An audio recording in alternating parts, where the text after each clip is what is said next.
Assalamualaikum warahmatullahi wabarakatuh.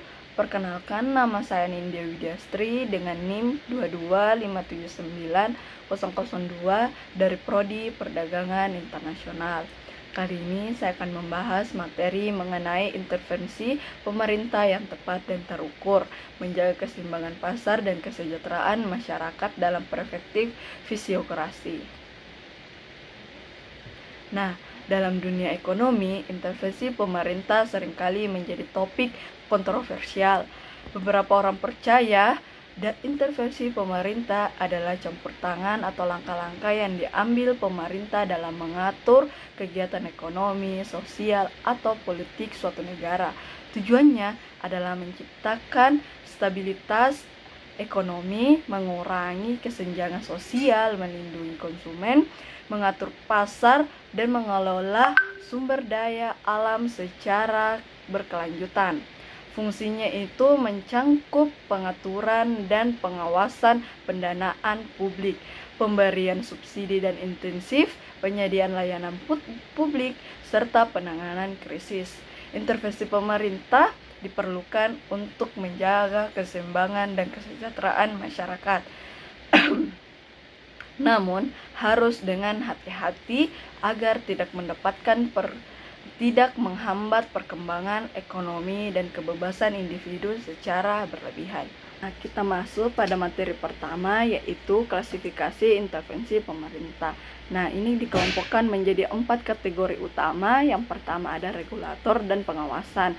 Intervensi ini melibatkan pembuatan dan penegakan aturan, standar, dan kebijakan untuk mengatur perilaku pelaku pasar atau individu lainnya. Contohnya, Badan Pengawasan Perdagangan Berjangka Komoditi di Indonesia yang mengawasi perdagangan berjangka. Yang kedua ada penyediaan dan pengelolaan. Nah, pemerintah berperan langsung dalam menyediakan dan mengelola layanan atau infrastruktur yang penting bagi masyarakat seperti jalan raya, rumah sakit, atau sekolah negeri. Contoh lainnya ada perusahaan listrik negara atau sistem kesehatan publik. Yang ketiga ada penyediaan layanan dan barang publik. Nah, ini pemerintah memfasilitasi penyediaan layanan atau barang publik yang tidak efisien untuk dipasok oleh sektor swasta, seperti transportasi umum, pendidikan dasar, atau sanitasi publik. Pemerintah bisa memberikan subsidi atau memberikan kontrak kepada pihak swasta untuk menyediakan layanan tersebut. Nah, yang terakhir ada penyediaan kebutuhan masyarakat yang tidak dapat dipenuhi oleh pasar. Intervensi ini bertujuan untuk memenuhi kebutuhan masyarakat yang tidak tercangkup oleh pasar, seperti bantuan sosial bagi kelompok rentan, atau program rumah sakit, atau program rumah susun untuk warga berpenghasilan rendah. Pemerintah bertindak sebagai penyediaan atau pengatur dalam kasus ini untuk memastikan keadilan sosial dan kesejahteraan masyarakat. Pembahasan kedua yaitu fisiokrasi dan intervensi pemerintah. Fisiokrasi adalah pandangan ekonomi yang muncul pada abad ke-18 di Prancis. Pandangan ini menyatakan bahwa kekayaan suatu negara tergantung pada produktivitas sektor pertanian. Fisiokrat percaya bahwa hanya pertanian yang mampu menciptakan kekayaan nyata, sedangkan sektor-sektor lainnya seperti perdagangan dan industri dianggap sebagai pengguna ulang dari kekayaan yang sudah ada. Nah, dalam pandangan fisiokrat, peran pemerintah seharusnya sangat terbatas. Pemerintah dianggap sebaiknya hanya berperan sebagai pengawas dan memfasilitasi bagi sektor pertanian. Tugas utamanya yaitu meningkatkan produktivitas dan efisiensi dalam sektor pertanian. Nah, seperti memberikan intensif pajak atau menghapus hambatan perdagangan. Nah, tingkat intervensi pemerintah yang tepat dan terukur dalam pandangan fisiokrat yaitu minimal. Nah, pemerintah sebaiknya hanya terlibat dalam mengatur kebijakan yang berkaitan dengan pertanian dan memfasilitasi perlindungan dan memastikan perlindungan hak properti, namun sekaligus tidak mengganggu aliran pasar atau mengganggu mekanisme harga. Dalam konteksnya, Visegrad, pemerintah dianggap lebih sebagai pengawas daripada aktor yang aktif dalam mengatur ekonomi. Pembahasan ketiga yaitu kebijakan intervensi pemerintah. Langkah-langkah yang diambil oleh pemerintah untuk mempengaruhi aktivitas ekonomi agar mencapai tujuan tertentu ini bisa melibatkan campur tangan dalam yang pertama, mengatasi kegagalan pasar. Nah, intervensi pemerintah ini diperlukan ketika pasar tidak mencapai alokasi sumber daya yang efisien atau tidak menghasilkan hasil yang diinginkan oleh masyarakat. Contohnya itu dalam situasi monopoli atau oligopoli. Nah, di mana pasar tidak cukup bersaing atau dalam kasus barang publik seperti jalan raya, di mana pasar tidak menghasilkan jumlah yang memadai. Yang kedua, ada mengendalikan eksternalitas. Nah, eksternalitas ini terjadi ketika aktivitas individu atau perusahaan menyebabkan dampak positif atau negatif pada pihak yang tidak terlibat dalam aktivitas tersebut. Nah, ini pemerintah dapat menggunakan kebijakan seperti pajak atau subsidi untuk menginternalisasi eksternalitas negatif atau memberikan insentif untuk eksternalitas positif, sehingga mendorong tindakan yang lebih ramah lingkungan atau sosial.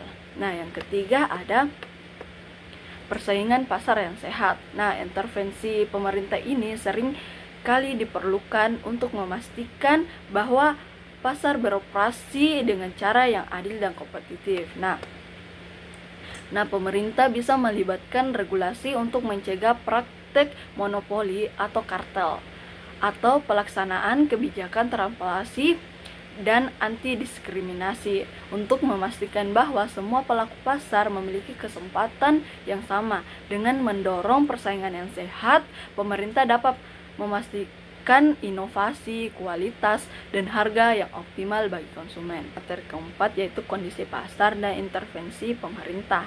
Nah, kondisi pasar ini biasa merujuk pada beberapa efektif pasar dalam mengalokasikan sumber daya dan memenuhi kebutuhan masyarakat. Nah, intervensi pemerintah ini biasanya tergantung pada kondisi pasar, seperti kondisi pasar yang efektif. Nah, pasar dianggap efektif ketika mekanisme pasar secara efisien mengalokasikan sumber daya dan menciptakan hasil yang diinginkan oleh masyarakat. Biasanya kondisi ini terjadi ketika persaingan yang sehat dan transparan memungkinkan harga dan kuantitas barang dan jasa disesuaikan dengan kebutuhan dan preferensi konsumen. Nah, intervensi pemerintahnya ini biasa cukup minim. Fokusnya pada penegakan hukum untuk mencegah praktik monopoli serta penyediaan informasi yang diperlukan bagi konsumen dan produsen. Sedangkan pasar yang tidak efektif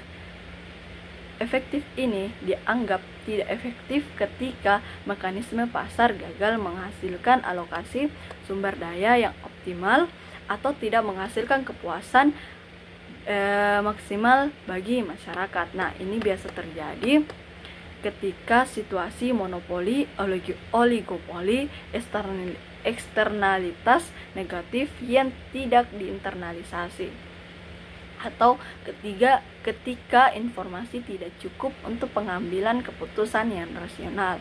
Nah, intervensi pemerintah dalam kondisi pasar yang tidak efektif bisa lebih besar, termasuk regulasi untuk mencegah kegagalan pasar, subsidi untuk mengatasi eksternalitas, atau bahkan kepemilikan dan pengelolaan langsung dari sektor-sektor kunci dalam ekonomi. Selanjutnya yaitu keseimbangan pasar dan kesejahteraan masyarakat. Nah, keseimbangan pasar terjadi ketika permintaan dan penawaran suatu barang atau jasa bertemu pada harga di mana kuantitas yang diminta sama dengan kuantitas yang ditawarkan. Nah, titik di mana pasar mencapai efisien alokasi sumber daya dan harga mencerminkan nilai sebenarnya dari barang atau jasa. Namun, keseimbangan pasar tidak selalu menghasilkan kesejahteraan maksimal bagi masyarakat. Kesejahteraan masyarakat mencangkup kepuasan dan kesejahteraan keseluruhan individu dan masyarakat. Kesejahteraan masyarakat ini dipengaruhi oleh banyak faktor, termasuk distribusi pendapatan, akses terhadap layanan publik, dan kondisi lingkungan.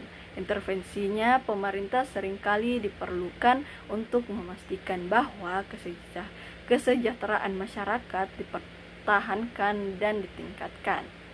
Nah, kesimpulan yang dapat saya sampaikan yaitu dengan memahami hubungan antara intervensi pemerintah, keseimbangan pasar, dan kesejahteraan masyarakat, pemerintah dapat merancang kebijakan yang tepat untuk mencapai tujuan ekonomi dan sosial yang diinginkan, serta memastikan keadilan dan berkelanjutan dalam sistem ekonomi.